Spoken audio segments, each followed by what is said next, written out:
Hai hai hai. Selamat datang kembali di channel Min Donghua. Kali ini kita akan melanjutkan cerita Donghua, Apotesis. Nggak pakai lama lagi, langsung aja kita ke ceritanya. Cekidot. Bagaimanapun, kehidupan singkat kakak beradik ini bisa dianggap bernasib buruk. Sejak mereka berdua tumbuh dewasa, mereka semakin jarang bepergian bersama. Dan setiap kali mereka berkumpul, mereka menembus lapisan perlawanan. Ketika seorang pejuang tumbuh dewasa, terlepas dari keberuntungan dan kelebihannya yang unik, hal yang paling tidak bisa dihindari adalah hidupnya yang kesepian. Seperti yang dikatakan orang-orang itu, Loyan adalah pembimbing Loseng, penunjuk di mulut mereka. Setiap langkah dalam hidupnya selalu memiliki tujuan akhir. Ketika dia berada di keluarga Luo, tujuan Loseng adalah pergi ke sekte Qingyun untuk menemukan saudara perempuannya. Setelah menemukan saudara perempuannya, tujuannya adalah untuk menyelamatkan saudara perempuannya. Pada akhirnya, Loseng mengandalkan hasil luar biasa untuk mengambil saudara perempuannya dari gunung api penyucian. Tak disangka, setelah reuni singkat akan terjadi perpisahan yang berlangsung selama beberapa tahun. Dan hingga saat ini mereka belum bisa bertemu lagi. Karena keenam indranya tertutup, Loyan tidak dapat merasakan berlalunya waktu. Jadi ingatannya masih lebih dari 2 tahun yang lalu. Oleh karena itu, seberapa putus asa Loyan saat itu? Dia hanya berpikir dalam hati, bisakah kakak benar-benar menyelamatkannya dari Juisi? Meskipun dia menaruh harapan, dia memahami kekuatan dan status Juisi dalam hatinya. Meskipun kakaknya luar biasa dan berbakat, bagaimanapun juga itu adalah wilayah timur. Dia bisa bersaing dengan banyak jenius di wilayah timur, tetapi di mata orang-orang wilayah tengah, itu bukan apa-apa. Jadi bagaimana kekuatan kakak laki-lakinya bisa melawan Juisi? Tapi dia tidak pernah menyangka saat dia membuka matanya, dia akan bisa melihat kakaknya muncul di hadapannya. Dan di pupil matanya yang gelap, spiral perlahan berputar, melepaskan kilau kegembiraan yang aneh, dan dia menatap kosong Loseng. Dengan senyuman di wajahnya, Loseng berjalan perlahan menuju Loyan, mengulurkan tangannya dan memegang Loyan yang kurus dan ramping di pelukannya. Loyan membenamkan kepalanya di dada Loseng. Dia masih sedikit tidak yakin dalam hatinya bahwa dia telah kembali ke kakaknya seperti ini.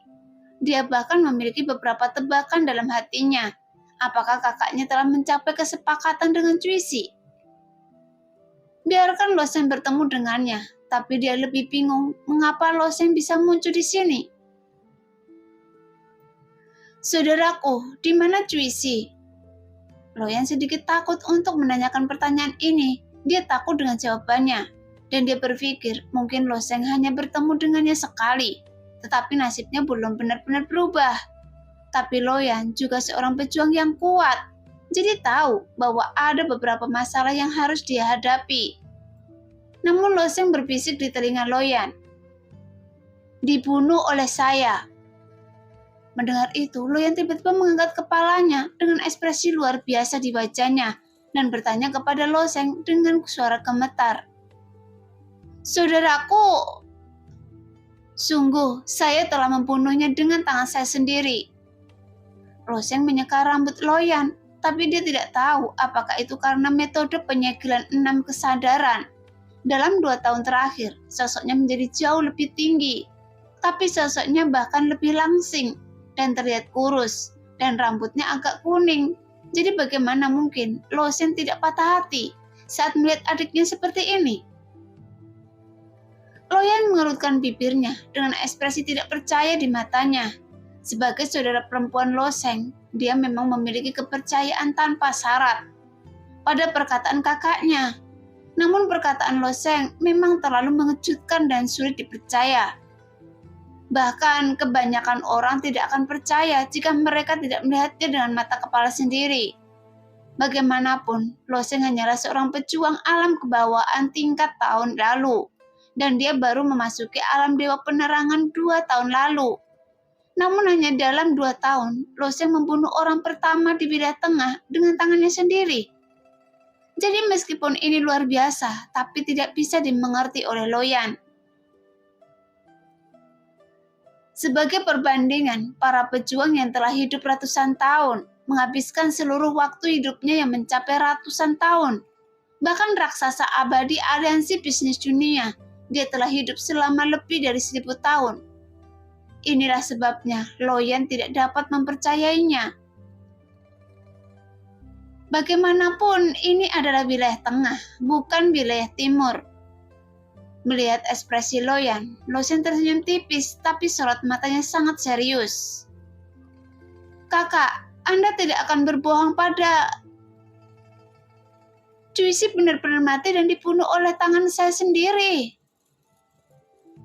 Saya percaya. Sejak Lo Sheng mengatakan ini, bagaimana mungkin Lo Yan masih menunjukkan keraguan? Tapi dia masih bertanya dengan sedikit cemas. Kalau begitu, kakak, bisakah Anda membawa saya pergi? Jelas sekarang Cuisi sudah mati. Dia secara alami dapat kembali dengan kakaknya dengan selamat. Meskipun keenam indera Lo Yan tersegel, pikirannya masih berjalan ketika dia tenggelam dalam kesadarannya sendiri. Inilah hari yang paling dia nantikan. Tapi siapa yang tahu bahwa Lo Sheng menggelengkan kepalanya dan berkata, "Tidak." Mendengar itu, ekspresi Lo Yan berubah dan suaranya meninggi sedikit. Kenapa? Pada saat ini, Lo Sheng tiba-tiba berbalik dan bertanya, bisakah Anda memberi saya lebih banyak waktu? Pemuda itu sangat sabar dan hanya tersenyum dan berkata, bagi saya, waktu hanyalah debu. Orang dahulu mengatakan bahwa setiap inci waktu bernilai setiap inci emas. Tetapi bagi orang-orang yang telah hidup bertahun-tahun, yang tak terhitung jumlahnya, dan rentang waktu jutaan atau puluhan juta tahun, itu benar-benar seperti debu. Terima kasih. Lo Sheng menatap pemuda itu dengan ringan, kemudian meraih tangan Lo Yan dan berjalan keluar dari istana Suling. Meskipun sekte Suling dikalahkan oleh sekte Dewa Jahat, dan dipilih oleh sekte Dewa Jahat sebagai markas sementaranya, lingkungan sekitarnya masih utuh, tidak seperti kota Sutian yang dijarah oleh pejuang independen, dan apa yang tidak bisa dibawa pergi dibakar habis. Sambil berjalan keluar dari aula Suling, mereka akan melihat pemandangan yang dikelilingi tanaman hijau dan pegunungan yang indah serta perairan yang jernih. Kakak dan adik berjalan berdampingan di jalan setapak yang ditumbuhi pepohonan. Melihat wajah Lo Sheng acuh tak acuh, Lo Yan dipenuhi depresi. Hanya ada satu pertanyaan di benaknya yang terus muncul kembali. Mengapa kakaknya tidak bisa mengambil dia pergi? Kenapa kakak tidak bisa membawa saya pergi? Setelah berjalan sebentar, Lo Yan berhenti. Ada banyak kemarahan di matanya, tapi nadanya sedikit lebih centil. Lo Sheng memikirkan pertanyaan ini dan kemudian menjawab. Pemuda istana ingin membawa Anda pergi. Saya tidak mau. Lo Yan menggelengkan kepalanya. Setelah menunggu sekian lama, kakaknya bahkan membunuh Cuisi, tapi dia tetap tidak bisa membawanya pergi. Jadi bagaimana Lo Yan bisa merasa lebih baik? Namun Lo Sheng masih sangat sabar menghadapi Lo Yan. Bagaimanapun dia adalah saudara perempuan satu-satunya saat ini. Tapi dia tersenyum pahit dan berkata, karena saya tidak bisa mengalahkannya. Dia sangat kuat. Jadi, bagaimana jika dia lebih kuat? Apakah dia lebih kuat dari Cuisi? Tanya Lo Yan. Lo Sheng menghela nafas. Iya, dia jauh lebih kuat daripada Cuisi. Kalau begitu, kita bisa kabur sekarang. Lo Yan berkata dengan mulut datar. Pemuda itu tidak mengikat tangan dan kaki mereka, tapi dia tidak bisa memahami seberapa besar kesenjangan kekuatan antara Lo Sheng dan pemuda itu. Melarikan diri? Lo Sheng masih menggelengkan kepalanya. Jelas dalam menghadapi orang kuat setingkat ini, dia tidak memiliki kemungkinan untuk melarikan diri. Selain itu, kemana dia bisa melarikan diri bersama Loyan? Lo Seng tidak tahu dari mana pemuda itu berasal, tapi dia pasti bukan orang kuat yang bersembunyi di alam tengah, dan kemungkinan besar adalah orang dari alam atas. Menurut apa yang diketahui Lo Seng, jika orang kuat dari alam atas ingin datang ke alam bawah, dia akan mengalami banyak kendala. Kecuali dia adalah orang kuat dari dunia ini, dia bisa masuk dan keluar sesuka hati. Jika tidak, dia akan ditolak oleh seluruh dunia. Oleh karena itu, pejuang yang turun dari alam atas juga disebut musuh semua makhluk hidup. Setelah tiba secara paksa, mereka hampir menjadi musuh semua makhluk hidup dan juga menghadapi banyak batasan. Namun pemuda itu sama sekali tidak ditolak oleh alam semesta. Jadi kemungkinan besar seluruh alam semesta tidak akan berani menjadikannya musuh. Bahkan mungkin seluruh alam semesta akan takut pada orang tersebut. Jadi bahkan jika dia melarikan diri ke benua naga laut, pemuda itu akan bisa melacaknya dalam sekejap mata. Jadi Lo Seng mengusulkan untuk jalan-jalan bersama Loyan. Pemuda itu tidak peduli sama sekali dan tidak takut Lo Seng akan melarikan diri bersama Loyan. Loyan, apakah Anda ingin mendengar apa yang telah dialami kakak Anda dalam 2 tahun terakhir? Lo Seng tiba-tiba bertanya. Baiklah. Meskipun Loyan sangat tidak senang, dia benar-benar prihatin dengan apa yang dialami Lo Seng dalam 2 tahun terakhir, dan mengapa dia bisa membunuh Cuisi dalam waktu sesingkat itu. Sebenarnya, kakak Anda sudah bertemu dengan Anda sekali 2 tahun yang lalu. Saat itu di konferensi seni bela diri di kota Tiangi. Sayangnya keenam indera Anda terhalang saat itu, kata Lo Seng. Loyan terkejut, tapi dia tidak menyangka kakaknya akan benar-benar melihatnya selama periode ini. Dan Lo Seng menceritakan bagaimana dia akan melewati jalur seorang penguji, memasuki istana awan dan kemudian berpartisipasi dalam konferensi seni bela diri, berjuang untuk platform naga, membunuh si Mioling dan menyalakan lampu makam peri, menuju ke benua naga laut. Berbagai masalah yang dialami Lo Seng diberitahukan kepada Loyan, tanpa penyembunyian atau reservasi apapun. Bagaimanapun, Lo Seng tidak memiliki keraguan tentang kerabat terdekatnya, termasuk nasib Lo Seng dalam perang dunia hebat, dan fakta bahwa Loyan mungkin adalah pembimbingnya. Lo Seng juga sedikit bingung tentang hal-hal ini, dan Lo Seng baru saja mendengar dan berspekulasi. Tapi dia ingin Loyan mengerti bahwa ini adalah nasib dia dan Loyan. Jadi jika Lo Seng ingin mengendalikan nasibnya sendiri sepenuhnya, dia harus memiliki kekuatan yang cukup. Sayangnya saat ini dia belum cukup kuat dan masih jauh dari level itu. Sekarang dia tidak bisa mengubah nasibnya sendiri atau nasib Loyan. Jadi dia hanya bisa melihat Loyan dibawa pergi tanpa perlawanan apapun. Saat Lo Seng menceritakannya perlahan, sementara Loyan mendengarkan dengan tenang. Ketika Lo Seng berbicara tentang berbagai tempat yang mendebarkan, dia akan membuka matanya lebar-lebar dari waktu ke waktu, menutup mulutnya dengan tangan kecilnya, dan wajahnya menunjukkan kekhawatiran. Tapi bagaimana Loyan bisa membayangkan bahwa kakaknya telah melalui begitu banyak hal selama hari-hari ini, dan semua ini demi dia? Setelah Lo Seng selesai berbicara, Loyan menghela nafas lega, dan dia samar-samar memahami nasib antara dirinya dan Lo Seng. Kedua saudara laki-laki dan perempuan ini ditakdirkan untuk memulai kehidupan yang penuh perjuangan. Tetapi dibandingkan dengan Lo Seng, Loyan masih lebih bahagia. Setidaknya dia hanya perlu berdiri di satu posisi ini dan menunggu kakaknya dengan tenang. Lo Seng sebaliknya berjuang dengan darah dan nyawanya dalam perjalanan takdir ini. Jika dia mengambil langkah yang salah, dia akan masuk ke jurang kehancuran abadi. Kakak, maafkan saya. Saya mengerti. Mata Loyan sedikit merah, tapi dia tahu dia tidak seharusnya menyalahkannya. Lo Seng tersenyum ringan dan berkata, seharusnya saya yang meminta maaf. Kakak tidak berguna. Jika saya cukup kuat, Apalagi pemuda itu, saya tidak akan membelinya meskipun itu kesalahan langit. Mendengar apa yang dikatakan Loseng, Loyan tiba-tiba tersenyum. Saya percaya bagaimanapun kakak akan mendapatkan hari itu. Saat ini, mata Loyan penuh kepercayaan.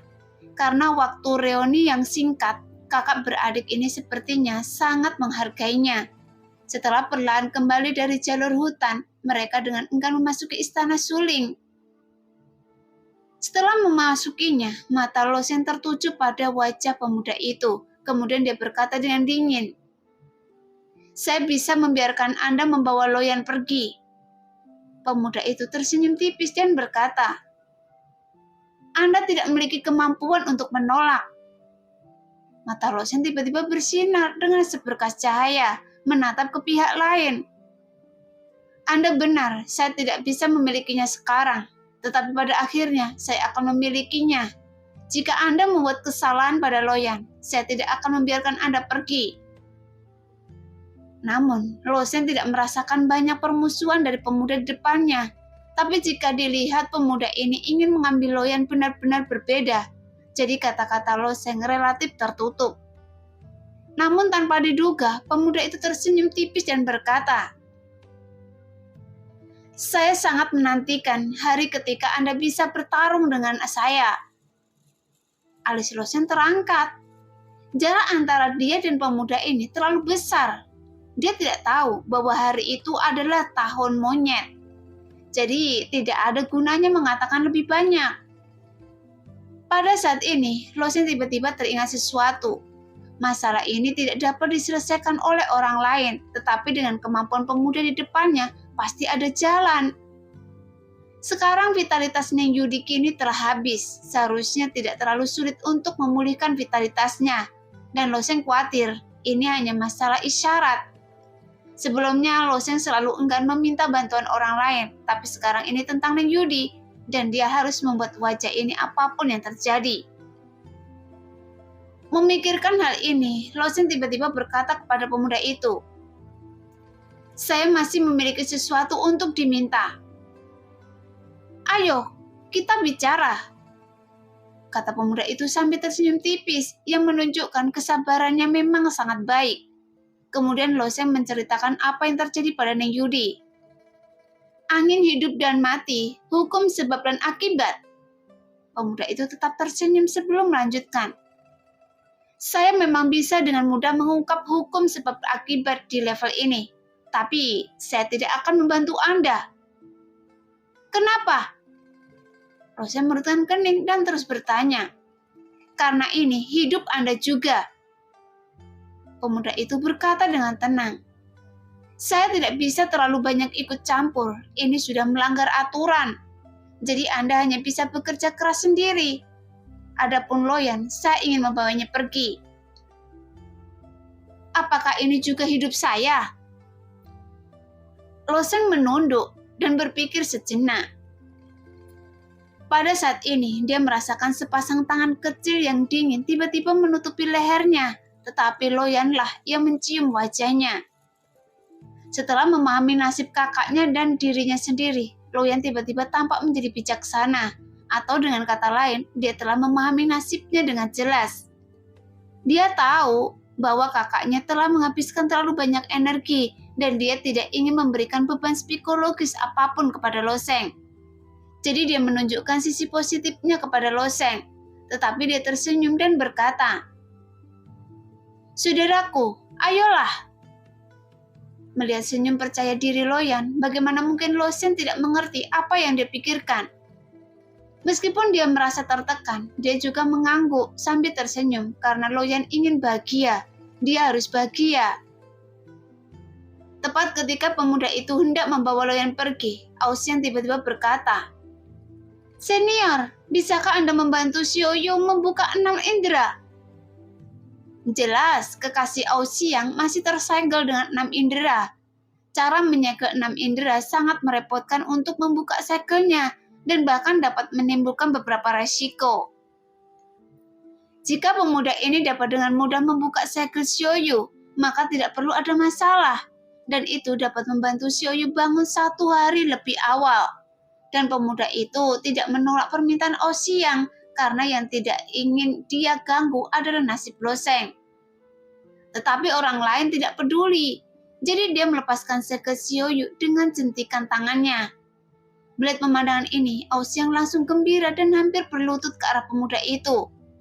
Pemuda itu berhenti berbicara, meraih tangan Loyan, tersenyum pada Loseng, kemudian berkata, "Bekerja keraslah anak kecil, jangan mengecewakan saya." Sesaat kemudian, Loyan dan pemuda itu menghilang ke dalam aula istana roh kekosongan. Keduanya menghilang dengan sangat aneh. Tidak ada lorong ruang angkasa, tidak ada robekan ruang, dan bahkan tidak ada jejak fluktuasi hukum ruang angkasa. Jadi, tidak bagaimana pemuda ini melakukannya. Setelah pemuda itu pergi, Loseng masih berdiri di aula untuk waktu yang lama, dan Ossiang tidak jauh dari sana, sangat gembira dan memberitahu kekasihnya sesuatu.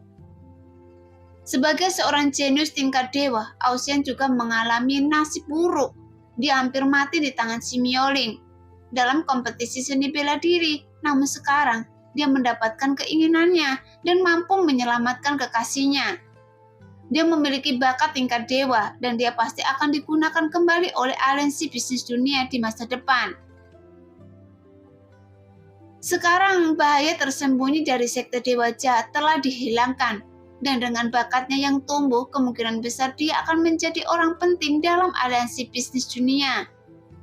Kali ini dia pergi ke Suling dan menyelamatkan saudara perempuannya, tetapi masih harus menghadapi perpisahan. Loseng juga dalam suasana hati yang sangat tertekan dalam perjalanan pulang. Tapi urusan sekte dewa jahat juga telah berakhir di sini. Bahkan perang sekte yang berlanda sebagian besar wilayah tengah juga telah berakhir. Namun krisis tersebut sebenarnya belum teratasi. Ancaman dari kerajaan Dayu ibarat pedang tajam yang tergantung di atas kepala semua orang. Dan kini pedang tajam itu akan tumbang kapan saja. Sebelum pergi ke sekte Suling, si Kevan tahu bahwa Loseng sedang memikirkan saudara perempuannya, jadi sulit untuk mendiskusikan masalah tersebut. Tapi setelah kembali ke aliansi bisnis dunia, si Kevan mendiskusikan masalah tersebut dengan Loseng.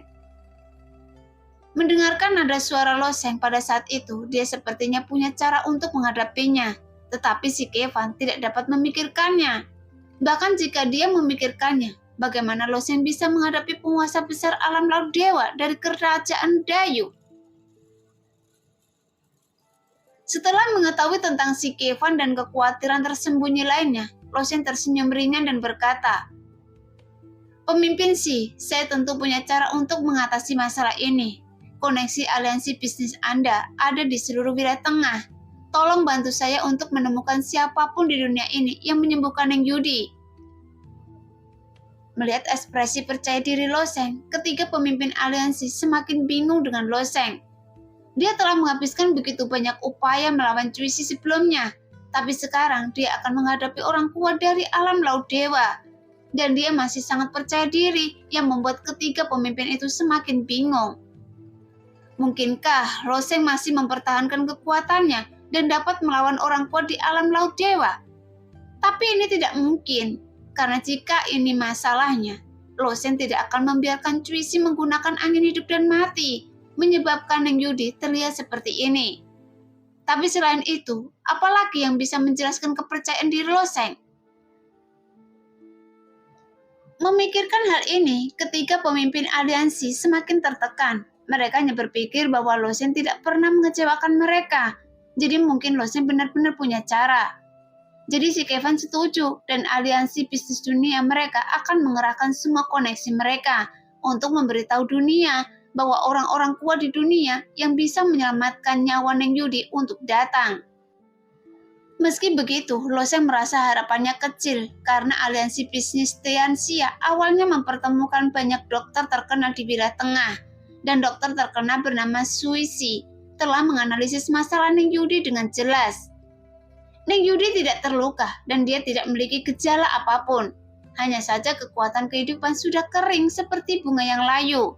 Jadi bagaimana bisa hidup kembali? Namun meski hanya ada sedikit harapan, Loseng tidak menyerah. Bagaimanapun Neng Yudi sendiri juga berjuang untuk menghidupi dirinya sendiri. dan Lo Seng tidak punya alasan untuk menyerah. Sekarang banyak prajurit di Yundian telah kembali ke Istana Awan melalui susunan teleportasi. Sekarang Neng Yudi tidak dapat memimpin urusan Yundian dan banyak tetua setuju untuk merekomendasikan Lo Seng untuk mengambil alih Yundian atas nama mereka. Dan saran ini sebenarnya sangat cocok. Setelah Lo Seng membunuh Cui, dia sekarang menjadi orang terkuat di wilayah tengah. Dan dengan kekuatan lebih unggul dari semua prajurit di wilayah tengah, dan Istana Yundian memiliki orang seperti itu yang bertanggung jawab. Jadi itu juga merupakan berkah yang luar biasa untuk Yundian. Namun Lo Seng menolak karena dia tidak berniat mengambil alih Yundian. Sekarang Sekte Dewa Jahat telah dihancurkan, tidak ada kekuatan di wilayah tengah yang dapat mengancam Yundian dan aliansi bisnis dunia. Belum lagi dia memiliki hal penting lainnya. Hanya saja Yundian tidak bisa sehari tanpa pemimpin. Lagi pula Yundian butuh tulang punggung. Pada akhirnya Lo Seng memilih Dameng Xiaran. Pada hari pertempuran yang menentukan dengan Cui, Dameng Xiaran dipukul oleh Cui. Setelah beberapa hari pemulihan, cenderanya hampir sembuh. Dameng Xiaran selalu menjadi orang kepercayaan Neng Yudi dan memintanya untuk mengambil alih kepemimpinan. Jadi Lo Seng dapat yakin. Setelah semua orang di Yundian pergi, Lo Seng tinggal bersama Neng Yudi. Namun Neng Yudi seperti kecantikan tidur. Dia tidur sepanjang waktu tanpa ada tanda-tanda bangun. Sekarang sebagian besar waktu, Lo Seng tinggal di sisi Neng Yudi untuk berlatih dan di sisinya. Dia diam-diam menatap wajah Neng Yudi dengan linglung. Selama periode waktu ini, aliansi bisnis dunia telah menyebarkan berita tersebut ke seluruh wilayah tengah. Kekuatan aliansi bisnis dunia yang tersebar sangat luas. Bahkan di daerah terpencil terdapat nomor tiket aliansi bisnis. Perdagangan dan peredaran batu esensi sejati di seluruh wilayah tengah juga sepenuhnya berada di tangan mereka. Sekarang berita itu menyebar dan dalam beberapa hari semua kota, restoran di seluruh wilayah tengah mendiskusikan masalah ini. Saya dengar hadiahnya adalah senjata suci tingkat rendah ditambah 1000 batu esensi sejati tingkat atas. Hadiah ini terlalu menakutkan. Gabungan dua kekayaan mungkin lebih kaya daripada rata-rata sekte kelas 3. Kekuatan sekte kelas 3? Apakah Anda sedang bermimpi? Tidak ada seorang pun di sekte kelas 4 yang memiliki senjata suci. Biayanya sangat mahal. Hanya untuk menyelamatkan seorang wanita. Apakah wanita ini begitu berharga? Anda bercanda. Dia adalah Tuan Istana Awan. Jadi ini bukan harga yang mahal bagi seseorang di alam hidup dan mati.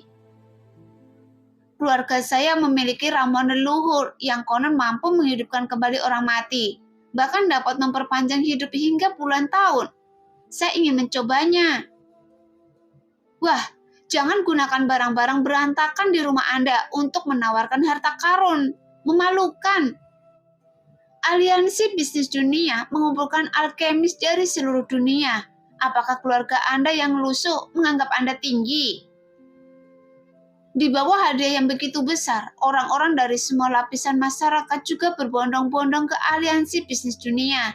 Dan segala jenis orang aneh muncul satu demi satu dan datang untuk menawarkan harta karun. Tapi berapa banyak orang berbakat di aliansi bisnis dunia? Kebanyakan dari yang disebut keajaiban hanyalah penipu.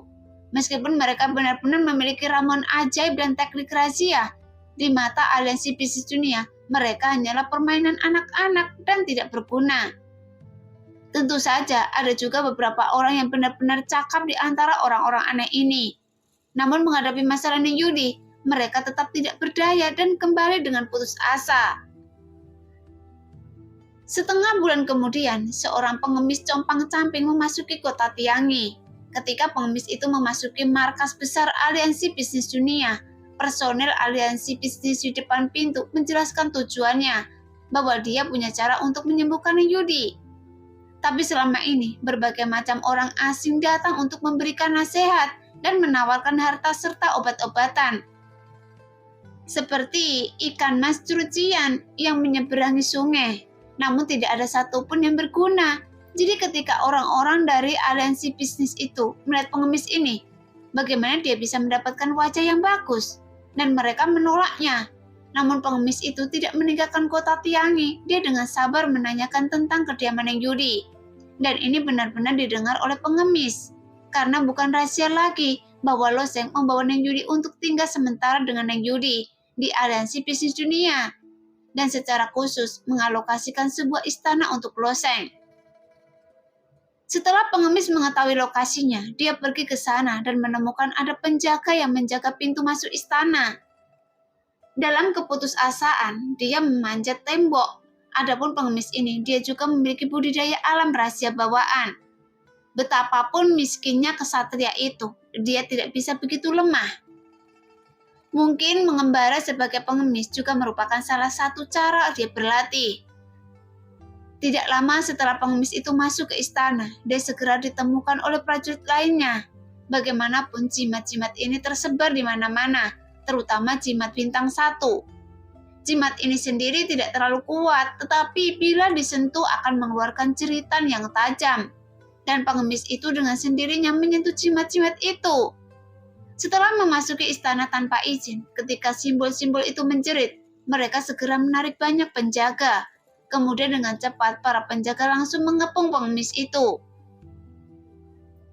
Sekarang Lo Sheng menemani Neng Yudi di istana. Sejak aliansi bisnis dunia menyebarkan berita, puluhan ribu orang aneh mungkin telah masuk di kota Tiangi. Meskipun aliansi bisnis dunia membantu Lo Sheng menyaring dan memblokir 99% orang aneh, namun masih banyak orang yang memasuki istana, karena setiap orang asing yang memasuki istana memberi Lo Sheng secercah harapan. Meskipun pada akhirnya itu adalah kekecewaan yang lebih besar. Tapi Lo Sheng tidak bisa menolak bagaimana jika kucing buta itu menabrak tikus mati. Lo Sheng tidak berani bercanda tentang kehidupan Neng Yudi. Meskipun harapannya kecil, dia akan mencobanya. Sayang sekali, hal itu mengganggu mimpi Anda, kata Lo Sheng dengan sedikit permintaan maaf, menatap Neng Yudi dan tersenyum tak berdaya. Jika itu benar-benar mengganggu mimpi Neng Yudi dan membuatnya bangun, Lo Sheng juga akan bersedia melakukannya. Tapi ini hanya angan-angan Lo Sheng sendiri. Pada saat ini, Lo Sheng tiba-tiba mendengar suara datang dari istana. Hah, apa yang terjadi? Alis Lo Sheng sedikit terkerut, tapi dia tidak tahu siapa yang berani masuk ke sini. Setelah memikirkannya, sosok Lo Sheng melintas dan menghilang ke dalam istana. Begitu dia meninggalkan istana, dia mendengar seorang penjaga berteriak. Masuk ke istana Tianchen tanpa izin. Anda mencari kematian. Tangkap orang ini dan kirim dia ke penjara untuk menunggu persidangan. Dia melihat sekelompok penjaga mengelilingi seorang pengemis. Pengemis itu hanya memiliki kultivasi bawaan. Dan ketika dia tiba-tiba dikelilingi oleh begitu banyak penjaga, dia tergagap. Saya di sini untuk mempersembahkan harta kepada Tuan Istana Awan. Hadiah harta karun? Hanya Anda? Lelucon yang luar biasa. Seorang penjaga berkata dengan dingin. Bawa dia pergi. Melihat pengemis itu tidak punya pilihan selain mengeluarkan tas linen yang compang-camping, dia mengeluarkan sebuah batu giok kuno dan kemudian berkata, giok kuno ini ditinggalkan oleh leluhur saya dan dapat memulihkan vitalitas tuan istana mereka sampai batas tertentu. Saya mendengar penguasa istana awan telah kehabisan vitalitasnya, jadi giok kunoku pasti berguna. Pergi! Bagaimana mungkin penjaga itu mendengarkan pengemis ini? Karena ada terlalu banyak orang seperti ini akhir-akhir ini, dan beberapa orang aneh yang tidak bisa masuk ke aliansi bisnis dunia sedang mencoba peruntungan di sini. Bahkan para penjaga ini bosan mendengar retorika ini. Namun sebagian besar orang aneh masih tinggal di pintu masuk istana Tianchen, dan tidak ada yang berani menyelinap ke dalam istana. Dan Lo Sheng tidak memperhatikan masalah ini pada awalnya, dan dia tidak bermaksud untuk campur tangan. Tetapi ketika Lo Sheng melihat batu giok kuno di tangan pengemis itu, jantungnya tiba-tiba melonjak. Karena apa yang dikatakan pengemis itu benar, karena Lo Sheng benar-benar merasakan kekuatan kehidupan di batu giok kuno. Meskipun dia memegang sepotong batu giok kuno di tangannya, Di bawah sapuan persepsi Loseng, dia menemukan bahwa batu giok kuno ini seperti makhluk hidup. Bawa dia pergi dan masukkan dia ke penjara. Lihat apakah dia punya niat lain. Saat ini banyak penjaga telah menangkap pengemis itu dan bersiap untuk mengawalnya keluar istana. Namun pada saat ini, Loseng muncul di depan semua orang dan berkata dengan ringan, "Tunggu sebentar." Ketika pemimpin penjaga melihat Loseng terkejut, wajahnya menunjukkan rasa malu, dan dia meminta maaf dengan hati-hati. "Maaf Tuan Muda Loseng, itu bukan urusan Anda." Loseng melambaikan tangannya, tetapi matanya tidak meninggalkan batu giok kuno di tangan pengemis itu. Kemudian dia berkata kepada pengemis itu, "Ambil batu giok kuno Anda dan ikuti saya." Ketika pengemis itu mendengar kata-kata Loseng, wajahnya tiba-tiba menunjukkan ekspresi ekstasi. Sedangkan penjaga lainnya, bagaimana mungkin mereka tidak mengerti kata-kata Loseng? Jadi pengemis itu segera dibebaskan. Nah, demikianlah cerita hari ini. Terima kasih yang sudah menonton video Min Earth sampai selesai. Sampai jumpa di video selanjutnya. Bye-bye.